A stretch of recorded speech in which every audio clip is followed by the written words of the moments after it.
So what we have going on is our typical classroom, right? We have a projector, and some of you have to do, does everybody in here have a Promethean panel in their room? Okay, so if you don't, it's okay. You still have your projector computer. But your Promethean panel, we're going to show you how to utilize that as well. So we've this summer went around every Promethean panel, updated them, and put the Zoom and the Meet app on them for you guys.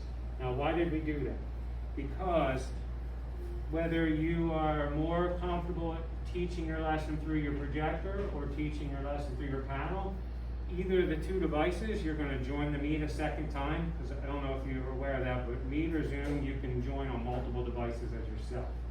You're going to utilize the presentation of your screen on the device that you're visually showing the kids physically here, right? So the kids at home, this camera is not going to pick up very well this projector or that panel, but if you present the screen of the computer to the projector, or if you present the screen of Promethean panel, and guess what? Now the kids at home can see exactly what the kids here are seeing. So we're just putting a little wrinkle on what you were already doing. You're adding a second device into the Meet, and you're presenting the screen. So James is going to show you what we're doing is on every Promethean panel, we're making sure we add to your bubble Meet and Zoom are both there. So James is going to show you real quick how on the panel you join the Meet. And again, it could be Zoom, but I'm just walking you through Meet.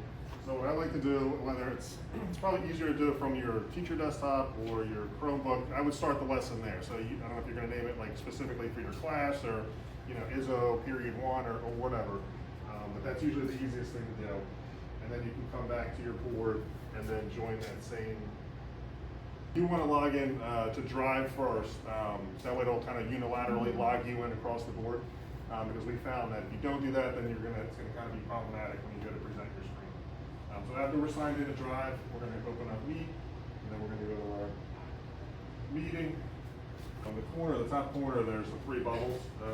So this is what I was saying before. We can do present screen, start presenting, start now, and then we can go back to our home screen. And then this is where any kind of apps or anything you have installed or any kind of programs, you can go to town with that. You can go to town with the whiteboard. So there you see, these are the kids at home. Here's what they're seeing.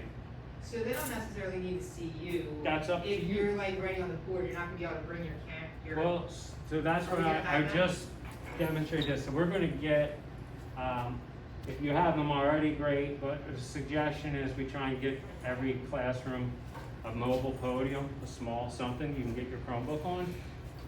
So you can like tether it to yourself. No, I'm just kidding. But if you bring, you move this around, if you feel it's important for your students to see your face, as you can see, they're still going to see you, but the presented screen is on the other device. The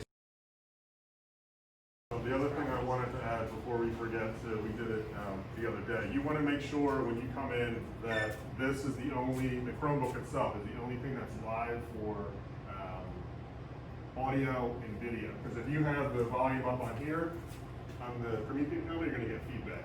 A lot of the rooms here have speakers. If you have the volume up on your teacher computer, you're going to get, you might get some feedback. It might be problematic.